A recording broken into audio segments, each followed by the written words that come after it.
at kababayan sa Homonhon Island. Binabati po namin kayo.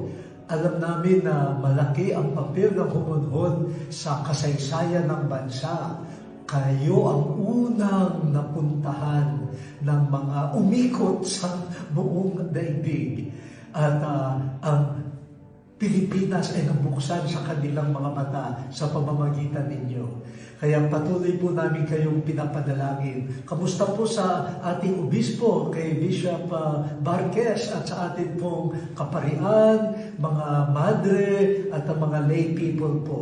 Sana po lagi tayong lumago sa pananampalataya at sa pagdimisyon. God bless you po.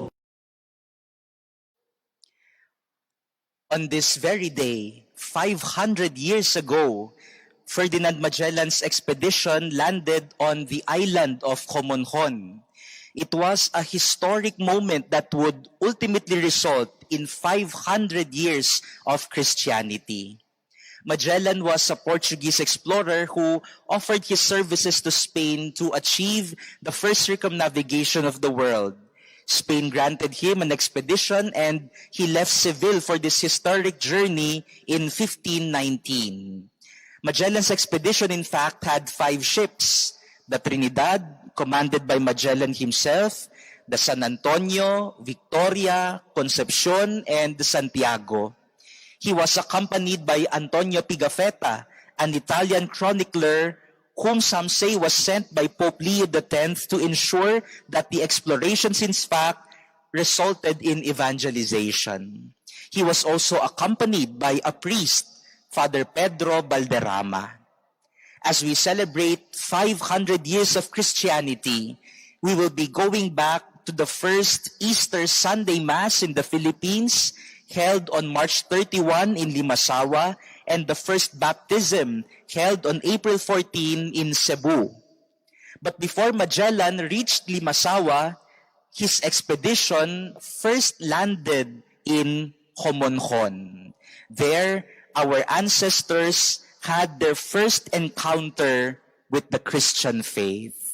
In fact, Fr Neil Tenefrancia, Chancellor of the Diocese of Borongan, believes there may have been unrecorded masses celebrated in Homonhon. So tonight, the spotlight is on Homonhon as we celebrate on this very day, 500 years ago, the arrival in the Philippines on the shores of Eastern Samar, the gift of faith, the gift of Christ.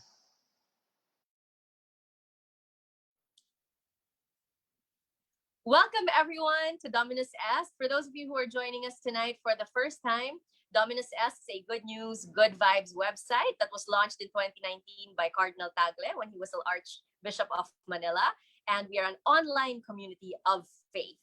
And Spotlight is our show for the 500 years of Christianity celebrations, wherein we feature dioceses, parishes, events around the country, around the world, as we celebrate 500 years of Christianity.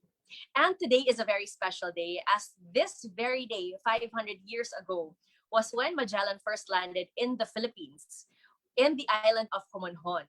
So we have with us a very special guest tonight, who is the Chancellor of the Diocese of Borongan, where you will find the island of Homonhon, where Magellan landed, the very site where Magellan landed. So we are honored today to welcome and to tell us all about the first expedition to the Philippines and the landing in Homonhon. We have with us tonight Fr Neil Tenefrancia. Welcome, Fr Neil, to Spotlight, to Dominus Est. Welcome to you, our viewers for Spotlight. This is another exciting episode for all of us as we welcome Fr Neil from the Diocese of Borongan. And yes, Homonhon, one of my favorite topics in the church history. And maganda, no, na pakinggan natin kay Fr Neil kung what's the story of Homonhon. Ferdinand Magellan and his men stayed in Homonhon from March 17, 1521 to March 25, 1521. So those were nine days of being in Homonhon.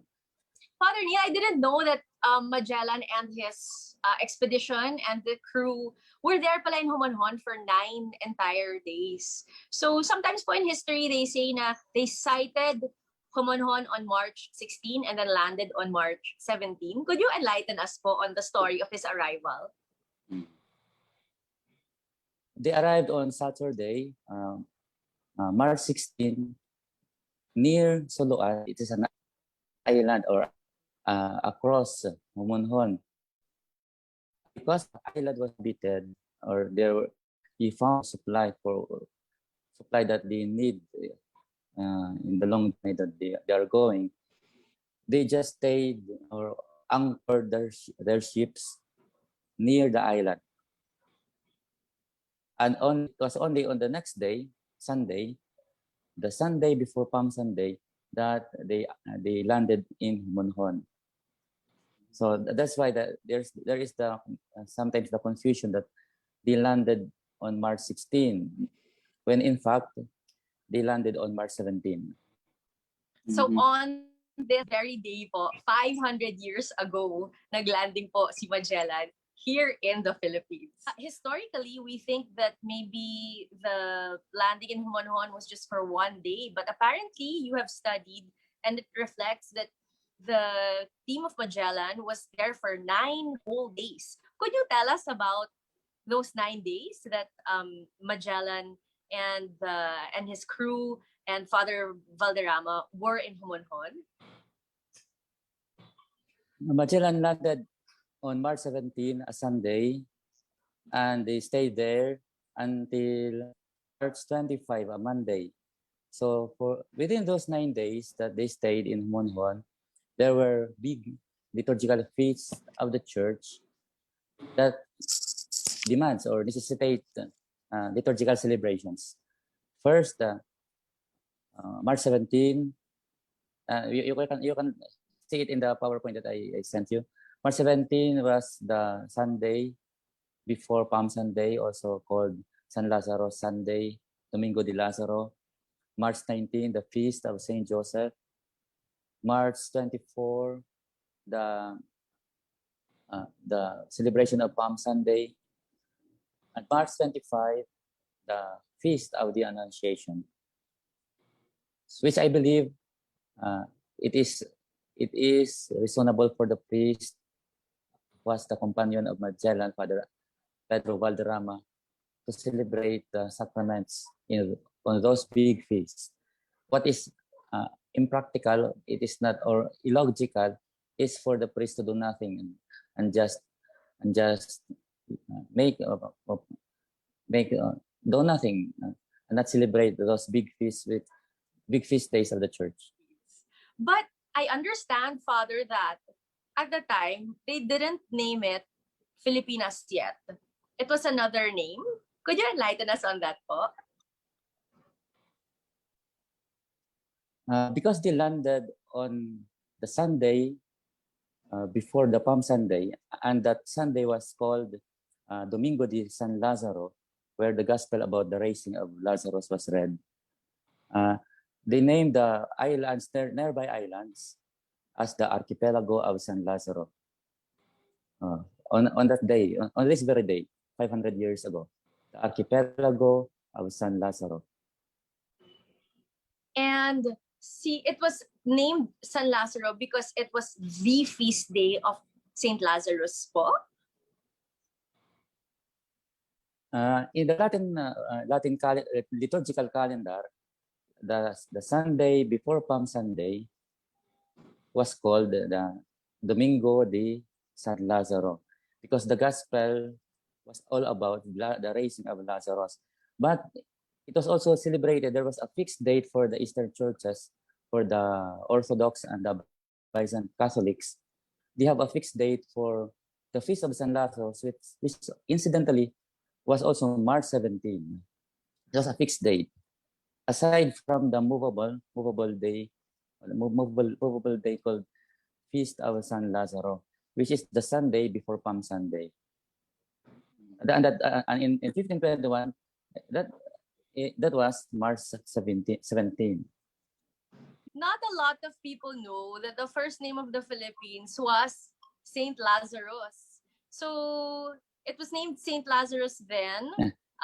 But I It was not understand applied. It was not applied for the whole Philippines yet, but only to the neighboring islands, the Samar, Homonhon, Suluan, and maybe Dinagat. Not yet to the whole Philippines. Only to the neighboring islands. Okay. And I understand from your paper, Father Neil. So to our audience, Father Neil actually has a very extensive and thorough and well-studied paper on the history and the landing of Magellan in Homonhon. Father, if people would like to read your paper, where can they go? I uploaded it on our two sites featuring Homonhon and the Quincentennial of Christianity in the Diocese of Borongan. So they can search on Facebook, Quincentennial of Christianity, Diocese of Borongan, or the first Mass in Homonhon, first Mass in the Philippines. So, on those two sites, it's in PDF form. Thank you, Father. See, Father Jason also read your paper, Father. But very interesting po yung how you identified how you're the Saint Lazarus, because the date, I believe, of Saint Lazarus, as you also mentioned in your paper, is now on a different date po, di ba? It's kasabay na po ni Martha and Mary. But for the Island of Homonhon, as you mentioned in your paper, why was it specifically that date again? Because March 17 was the Sunday before Palm Sunday. And in the Latin calendar, it is called Domingo de Lazaro or Domingo de San Lazaro, where the gospel of the raising of Lazarus was read in preparation for the celebration of Holy Week. And even in the Latin, in the Eastern churches, they have March 17 as a fixed date for San Lazaro also. We know that it was March 16 and they cited Samar, Suluan specifically, and they anchored but did not disembark. Land. Tama po, no? Yes. And then the following day, they went to Homonhon. Because there was water there. Yes. Yes. Because there was So, water there, abundant water. Ang tanong ko, why not Suluan and why Homonhon? No? Bakit hindi sila bumaba doon sa una and then they chose the other island? The most probable reason is that they were looking for water. Kung ikaw po ay nauuhaw for many months or weeks na nagta-travel ka across the Pacific Ocean, ay maghahanap ka po talaga ng tubig.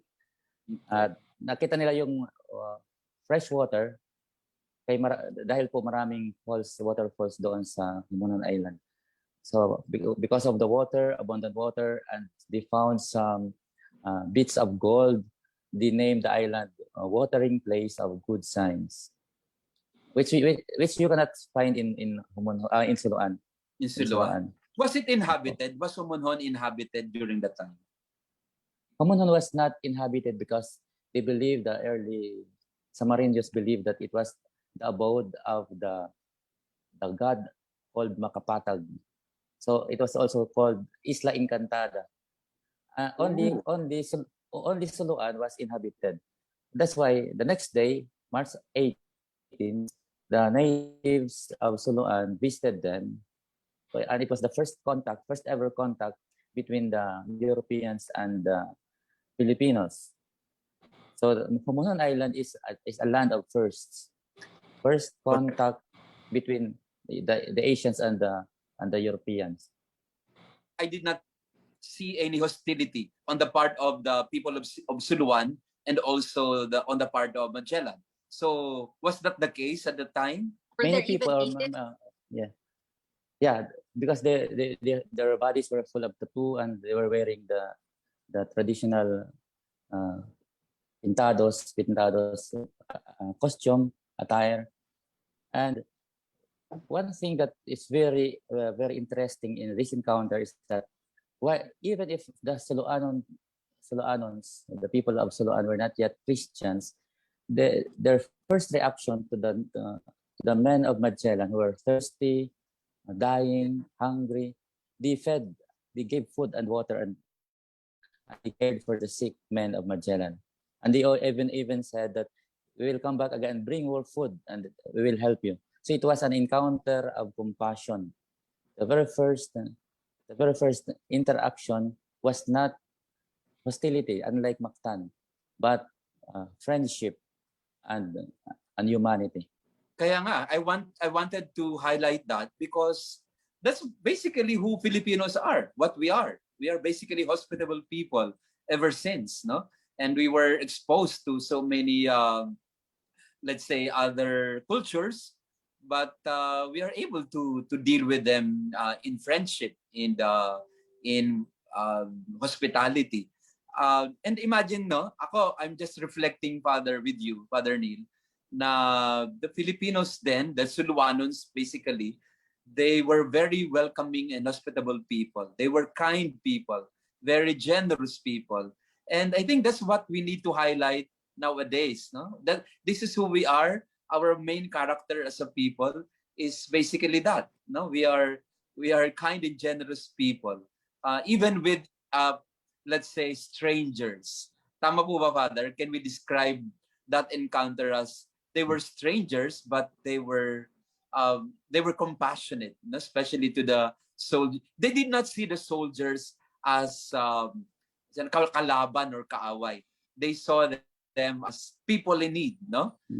They needed drink, so imagine that, no? Binigay ay coconut coconut water, social agad, di ba? Buko juice agad, no? And then ano pa, Father, ang pinakain nila doon? May hot. Anong pinakain pa nila doon sa mga bagong dating? Ano yung kanilang menu? Kasi usually, di ba, handaan.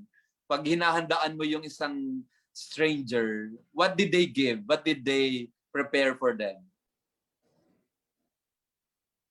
If I can remember it right, the people of Suluan brought chicken, coconuts, and rice, and some food items. And because they were just a few boats who came in the first day, they promised to come back again and help more. Ito po ay isang, I think, natatanging katangian ng mga Pilipino na even in the face or in front of strangers who are not calculative, that maybe this stranger will hurt me, baka may COVID dala ito, hindi ko ito sila lalapitan.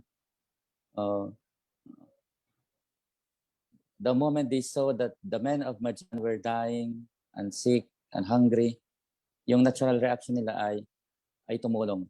I believe this is a sign that the first Filipinos were ready to welcome the gospel. Yeah. They have the virtues necessary to become Christians. A preparation, they are ready to receive Christianity. Basic human virtues, which will be later on perfected by the theological virtues once they were baptized. And it's just coincidental that they named the archipelago, the neighboring island, the archipelago of San Lazaro.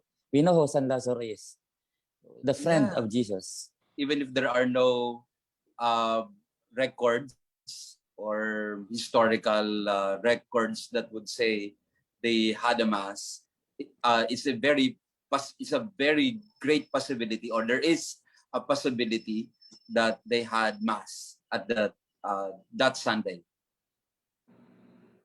Yes, Father. Because it was their usual custom that after traveling for many days or months without seeing or landing on any land, that they will say a Thanksgiving Mass. And because it was a big feast in the church, the Sunday of San Lazaro, and also because it was a Sunday, and it was common also for priests in the 1500s to celebrate masses on feast days, on Sundays, then it is a big probability that the first Mass was celebrated on March 17, on this day, 500 years ago. Actually, Father, a few months ago, we had an interview with Dr. Antonio Sanchez de Mora, who is an archivist historian from Seville, from the Archivo General de Indios in Seville. And he said that there was a tradition for expeditions that when they would land in a place, the first thing that they would do was to hold mass. So sa kanya po, yung theory din niya agrees with your theory that likely when Magellan landed, they probably had a mass nga daw po on that day. Although probably not recorded because it wasn't yet a big mass.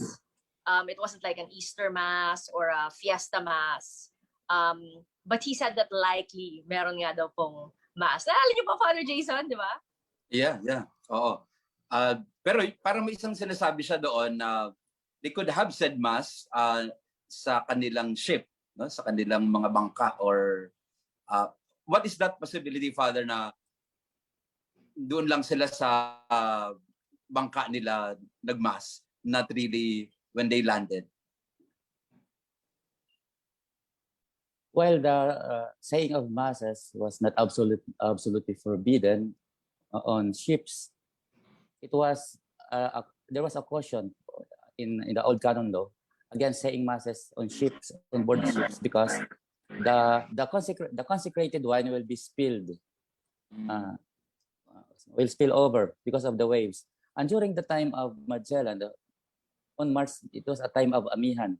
The waves are usually rough in that area, in our area.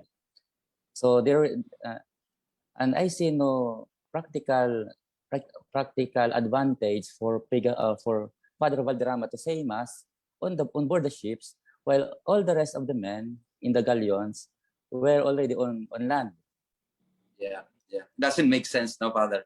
Magmisa ka sa magmisa ka sa ship, pero nandun na sila lahat sa lupa, no? It doesn't make sense. Yeah. So in your studies, Father Neil, they landed and then siguro po on the beach, nagmass na sila po doon upon landing.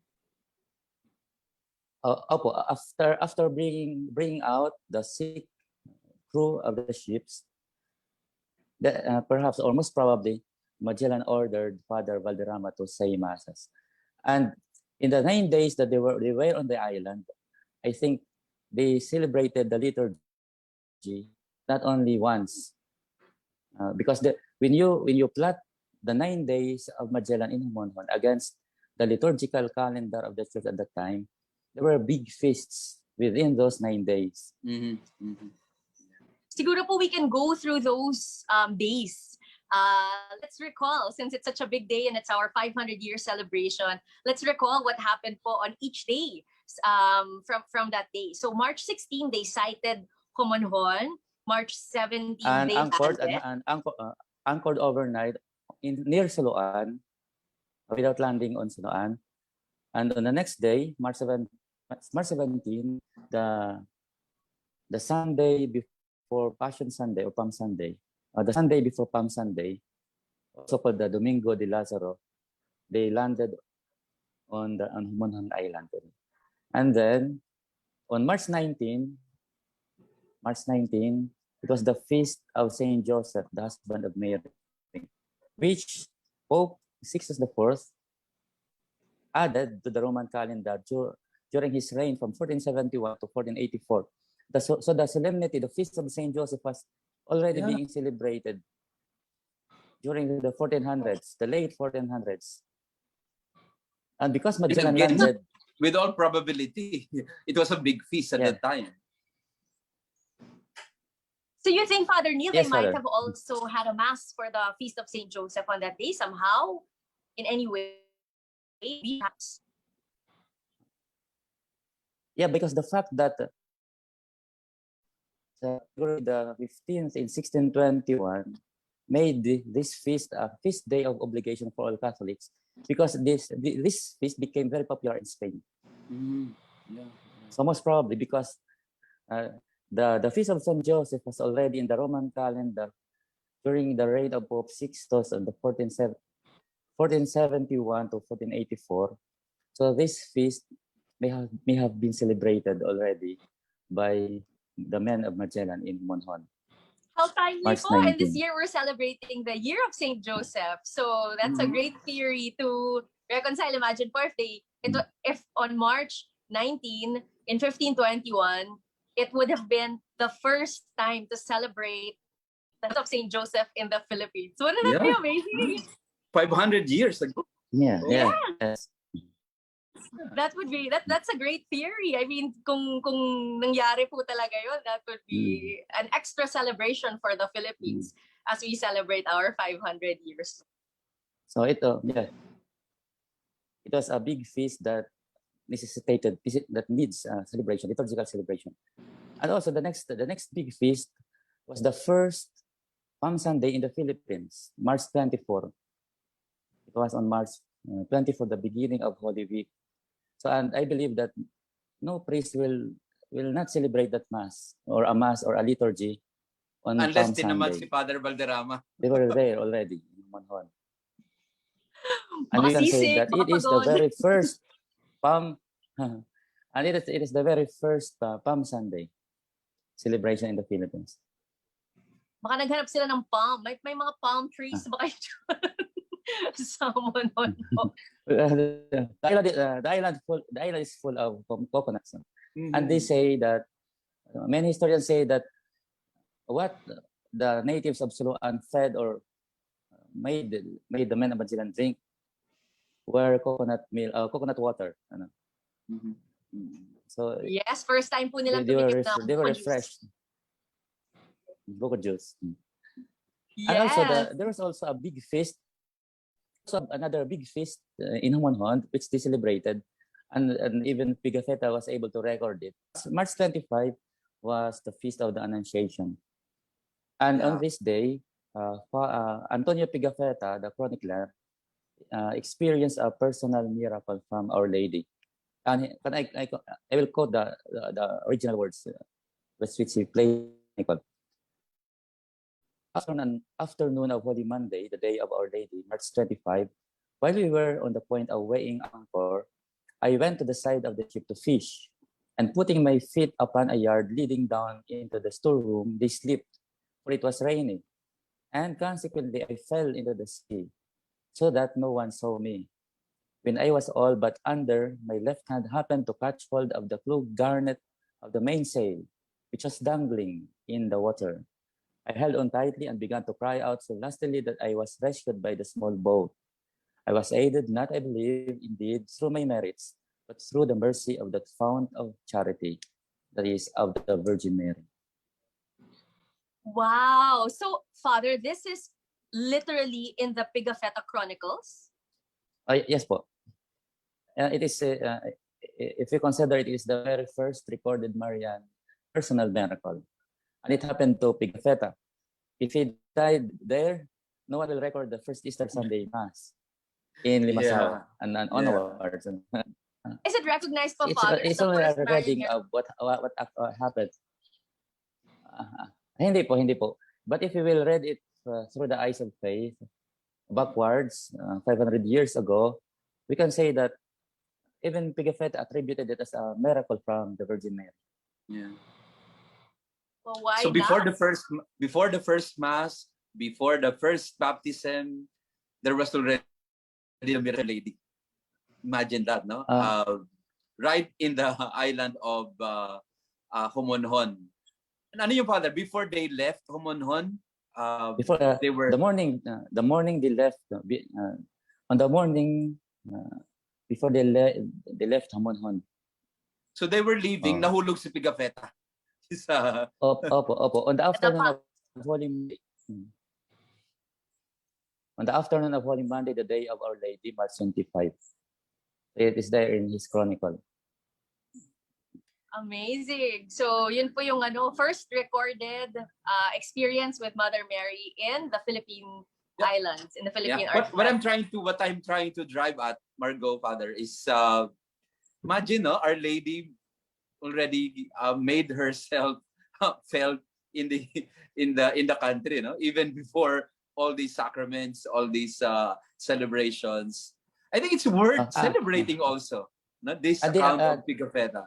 They arrived in the Philippines on the Saturday, the day of Our Lady, and it is said that it was customary that once they arrive at a port, they will be singing the Salve Regina. Actually, the whole expedition of Magellan was placed under the protection of the Virgin Mary.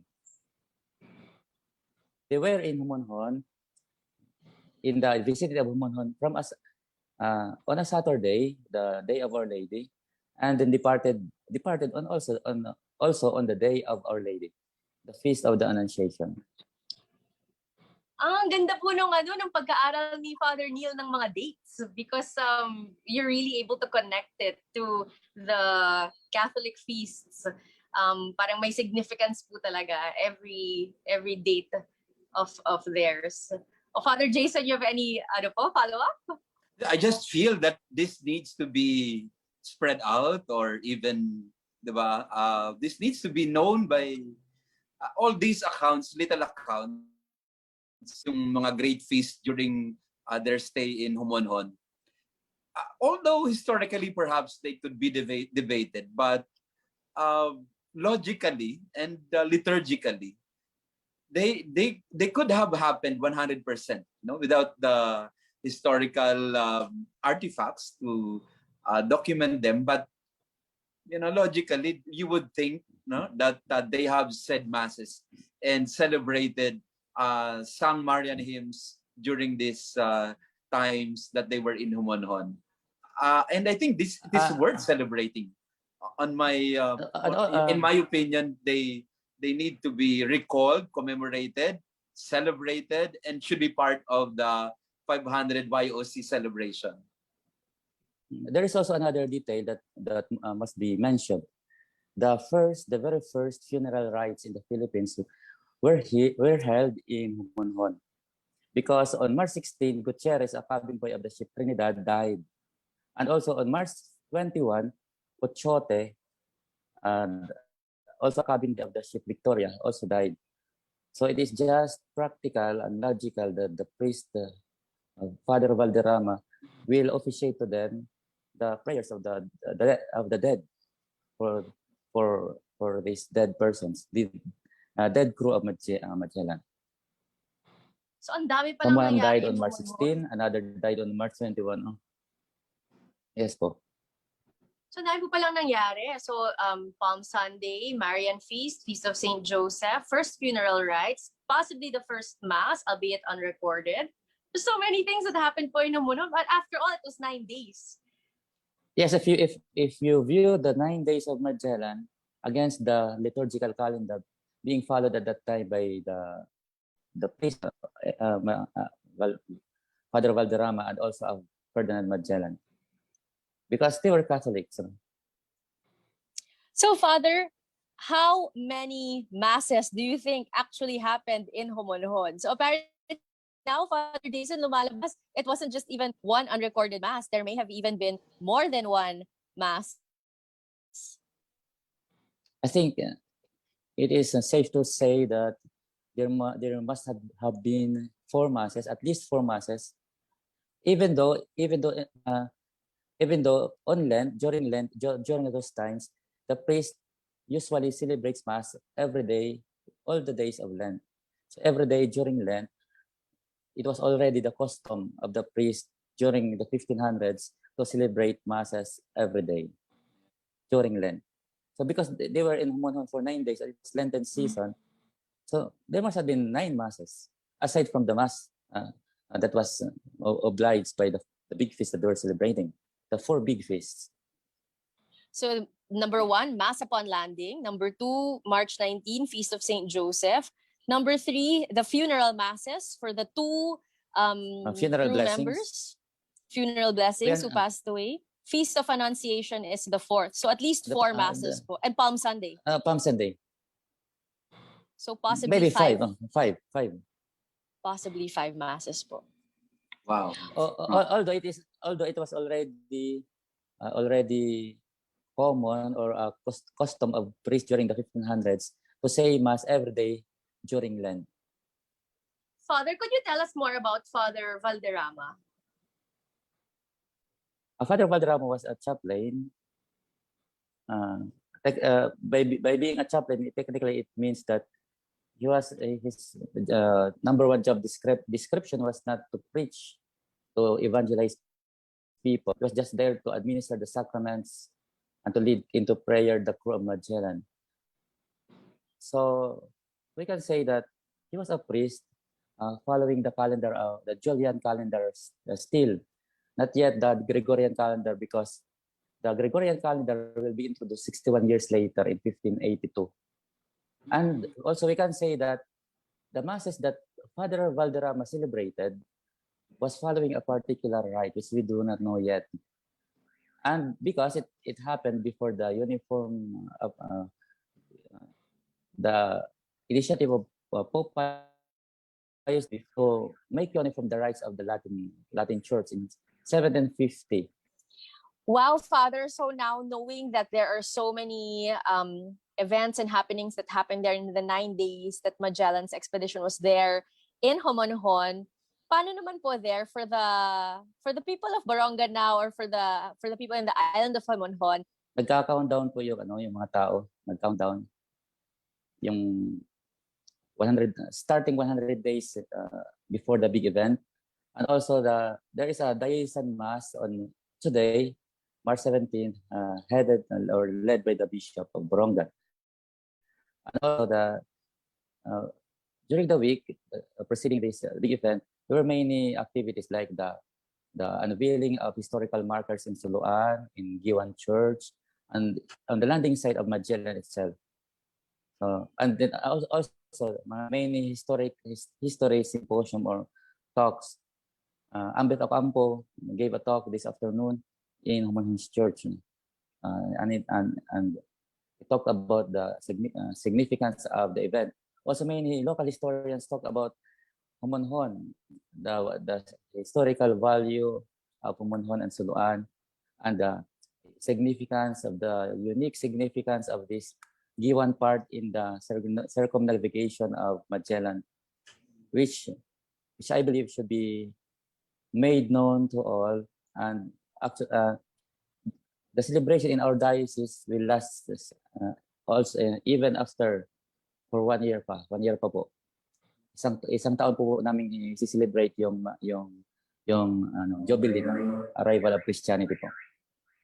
Father Neil, I was going through different sources in the internet, and then I found mga videos on Homonhon. Ang ganda-ganda po dyan ng inyong mga beach. Father Jason, kailangan bumisita tayo sa kanila. Sobrang go ganda there. po. Opo, doon po mismo sa landing site, kung saan nag-land si Magellan, and then doon sila nagstay ng 9 days. Mayroon doon tinatawag na Magellan's Rock, na doon nandoon nakalagay yung pangalan ni Ferdinand Magellan na na-discover ng isang farmer decades ago. And marami pong mga beach na matatagpuan sa island kasi po island nga, palibot po ito ng mga beach. Father, could you tell us about the beaches in Homonhon for those who have not yet gone there, and the Magellan Shrine? Opo, in-improve na po at in-enhance at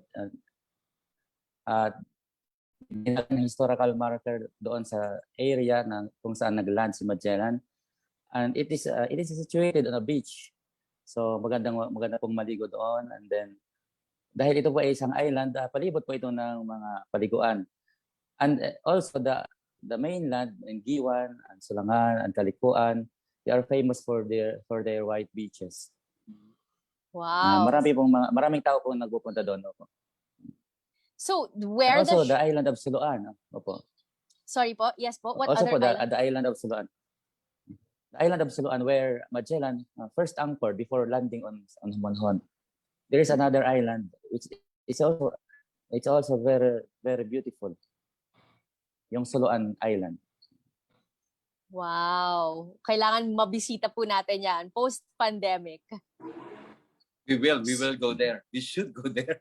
We have Kasi to. Ako, I think Margot, no, and to our viewers, we have not heard much about Homonhon, no? For me personally, kung hindi pa dito ka dahil kay Father Neil, hindi ko nalaman o naintindihan the events or the days that led to the first Mass in Limasawa and the first baptism in Cebu. And I think we're missing one significant portion of that story. Yeah, the story of Homonhon, and which I believe needs to be amplified during this celebration of 500 years of Christianity. That's so true. So, Father, the place where the Magellan Shrine is, what I saw on the internet is that there's also, meron din po kayong version ninyo ng Magellan's Cross. And so, do you think that that is the location where the first unrecorded Mass was possibly held? Personally, I believe that the Mass was celebrated on the beach. It was only later on that Magellan moved inland because the Magellan Shrine is uphill and it's inland. But it's near the beach where they landed because they have to find a place to stay for the 9 days that they were there. So it's there. It's the place where the rock called Magellan's Rock was found, where there is the inscription of his name, Ferdinand Magellan. It was discovered. It was just discovered recently. So and they concluded that this must be the place where Magellan stayed for 9 days. Father Jason, Father Neil is actually also a composer and lyricist, aside from being and what we see now as a great historian also, especially for Homonhon. He actually also wrote, just like Father Carlo, kasi we interviewed po si Father Carlo Magno Marcelo for the theme song We Give Our Yes, which is the theme song for the Year of Mission, the mission song, Awit ng Mission. But ang Homonhon po, Father Jason, also has their own song. Father Neil, could you tell us about yung inyong diocesan theme song naman po for the 500 Father years Neil, of ang Christianity composer, celebrations? lyricist? Yes, he wrote it. Opo, he's so inspired. Meron po siyang YouTube channel. So to our viewers, please like, follow, and subscribe the YouTube channel of Fr Neil Tenefrancia. The song is titled Salamat Han Pagtuo, Thank You for the Faith. Because in this song, we are singing or thanking God, thanking Him for the gift of faith, hope, the gift of love. And we're also emphasizing that song that it is on our shores where the first Filipinos were seen by the expedition of Magellan. And also on this in this song, we are highlighting the fact that the Christian faith is not a curse, but to the Filipinos. And there's the promise to continue to listen to the will of God, to follow God's commandments in His church, so that this gift will be shared onwards to others, and we will live this faith even more than 500 years beyond. Father, what's the title of the song? Salamat Han Pagtuo. Salamat Han Pagtuo. Ano po translation noon? Naghang. Thank you for the faith. Thank you for the faith. Thank you for the faith. The whole phrase states, thank you for the faith, thank you for the hope, and thank you for the love. It's giving thanks to God for the theological virtues of faith, hope, and love, which we can only get from Christianity, from our Catholic faith. Father, you're actually able to get a clip of your theme song, which we actually played in the Dominus Est and CBCP Mission G webinar. Thank you for sharing it with us. It's such a beautiful song. So, ladies and gentlemen, let's listen for a while to the theme song of the Diocese of Borongan, where Homonhon is for 500 years of Christianity. Salamat ang pagtuo, ang paglaom, ang gumamo. Salamat ang paging kaapi, nagka-Kristo simbahan. Salamat ang sakramento, pulungan presensya mo, amon pagdayaw harimo, salamat Ginoo. That's so beautiful. And I heard that it has been translated din po. Do we have it in other dialects or maybe even in Tagalog or English?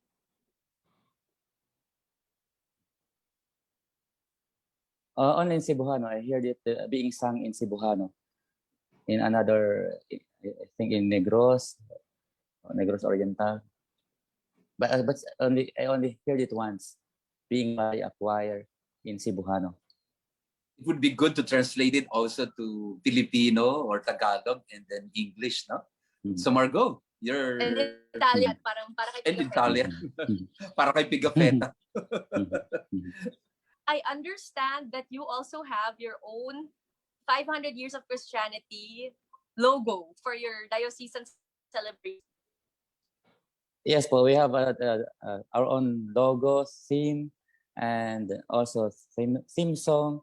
We have a different our own youth animation song. We have our own hymn.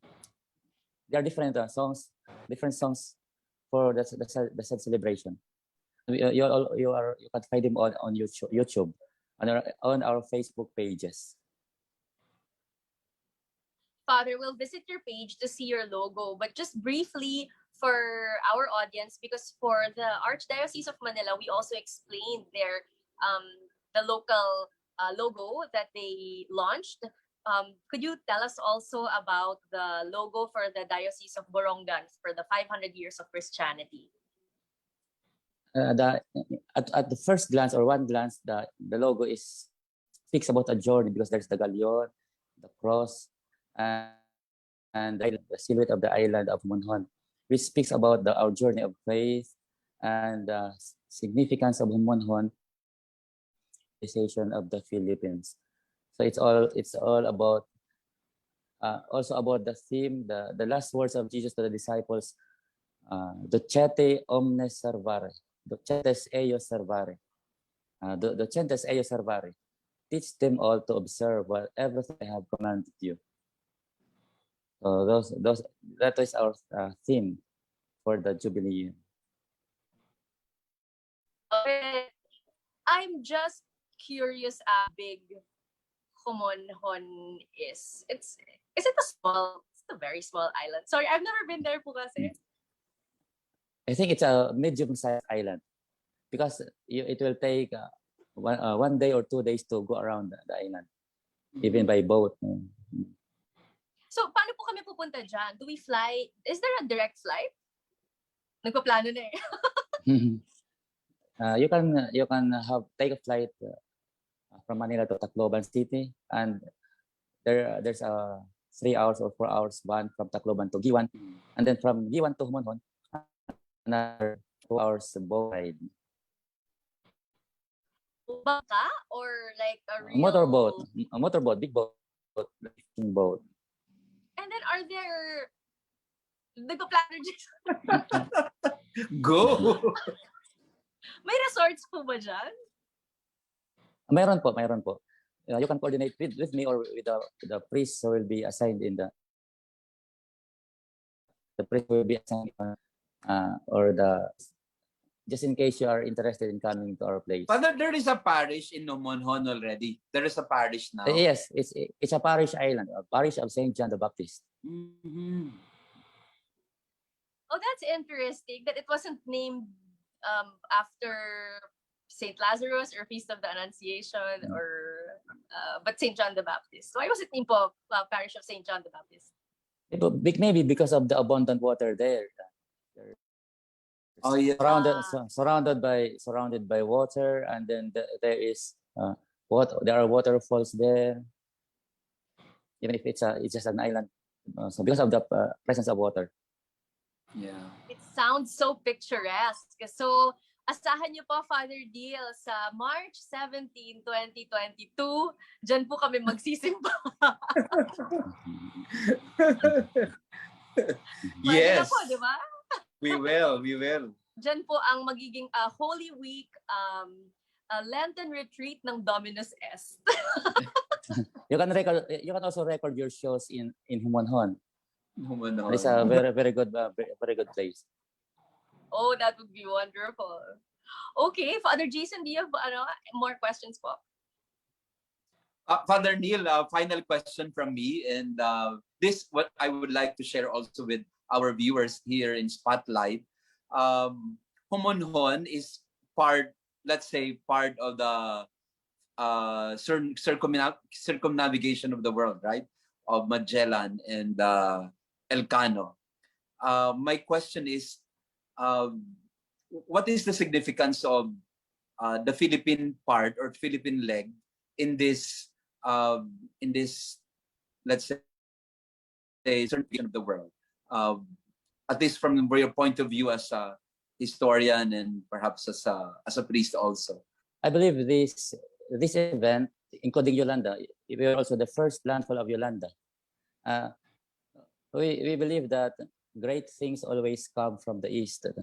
And it's not just a historical fact, but also a duty that great things or great changes for the country or for our community will come from the East. And I believe it's providential also that they first landed on our shores, and they encountered the basic human virtues of compassion and hospitality on our shores, on our island, which I believe is also the prelude to the acceptance of Christianity, which will be we know that grace builds on nature, on human basic virtues, and also the naming of the archipelago of San Lazaro was a kind of baptism.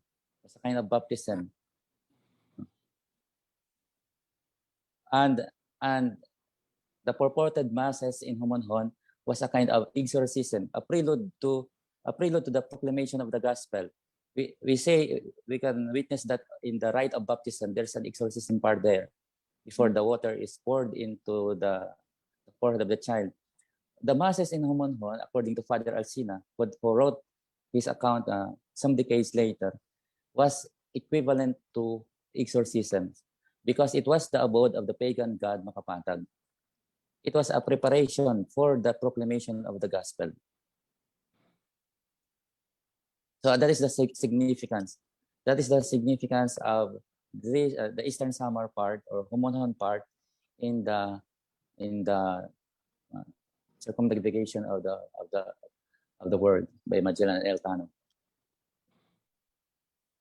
Father, I think I just caught something that you said there that I think is quite important. So when Magellan and the rest of them landed, the natives that they saw were already doing their own kind of worship, and you mentioned that they had a god that they were worshiping, and could you expound on that, and how did Magellan and maybe Father Valderrama evangelize them? So this would have been the first evangelization in the country. There was no recorded evangelization in Homonhon, only friendly interaction, or acts of hospitality. But researches done later, decades later or centuries later, pointed to the reality that the early natives of Suluan were believers of Anita, of the spirits, and the fact that Homonhon was named Isla Encantada, there was the belief that it was the dwelling place of the god Makapatag. And the act of celebrating the sacraments and naming the island according after the names of saints were acts of baptism, acts of exorcism, which by themselves we can say that there is already the intent to evangelize the Philippines, even in those insignificant acts by Magellan or Father Valderrama. Father Jason, your last words? It is really more illogical to say that Father Valderrama did not say Mass at all before Limasawa. So I would say that history is not just about what is documented or written, as Father Neil would say in his paper, na the, let's say, the weakness of relying too much on historical artifacts in order for you to make some conclusions is you tend to miss out the story. I think what Father Neil is saying and telling to every one of us is we have to look at the story, not just the documents. Because if you look at the story, liturgical or otherwise, it would tell us so much about what happened in the beginning, really, in the very beginning of the coming of Christianity in the Philippines. So to our viewers, I would say that this episode is a very important, let's say, episode for us here in Spotlight, because this is telling us so much about the first undocumented but most logical events that happened in our celebration of 500 years of Christianity. And Father Neil, may we request for your final words to our audience? Every morning po sa Piyesta ng Pagkabuhay, every morning, every Easter Sunday morning, we celebrate the Sugat, or the meeting between the Virgin Mary and Jesus, the risen Lord. And it is not found in the Bible. There is no written evidence or text to prove that the risen Lord really met the Virgin Mary. But we believe it as Catholics because it makes the whole story complete. And also, I believe this is also analogous to the Masses in Homonhon. The eyes of faith points to the logical and practical possibility of Masses in Homonhon. This is not a trivial matter. The Masses in Homonhon is not a trivial, are not trivial things, because we know the Mass is very central to us as Catholics, and especially to the evangelization of the Philippines. That is why there is a need to highlight and emphasize these facts using the all available modern historiography or resources available to us, so that we will really appreciate the faith that was transmitted to us 500 years ago, the gift of faith, the gift of hope, and the gift of love, and become more convinced that it is a great time to be a Catholic. Great is our faith, great is our people, and great is our church. Amen. Thank you so much, Father Neil. And what an honor, what a privilege, what a blessing to be with you, the Chancellor of the Diocese of Borongan, where Homonhon is, on the very day that Magellan landed in the Philippines, the very day that Magellan landed in Homonhon. So we're so blessed to have you in Spotlight. We are celebrating with you through Spotlight, and our entire audience also celebrating with you. So happy anniversary po ng pagdating ni Magellan and 500 years. So on behalf of Dominus Est, thank you so much everyone for watching. Haamon baybayon, una nakitaan, siyahan nga mga Pilipino, han mga misyonero. Hanap tutuan, mga pagturunan, han kamaturan, nga daron katalwasan. Salamat ang pagtuo, ang paglaom, ang gumamo. Salamat ang paging kaapi, ang Kristo simbahan. Salamat ang sakramento, ang pulong, ang presensya mo. Amon pagdayaw haribo, salamat, Ginoo.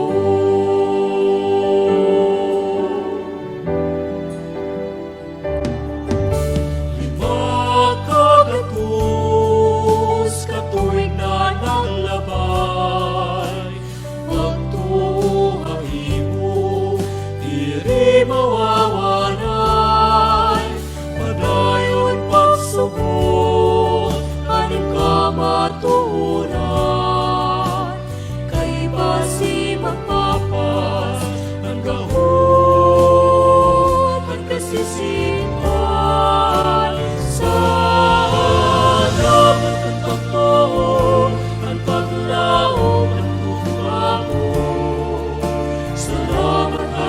paging kaapi, hanggang Kristo simbahan, salamat at sakramento, ang tulungan presensya mo, among pagdayaw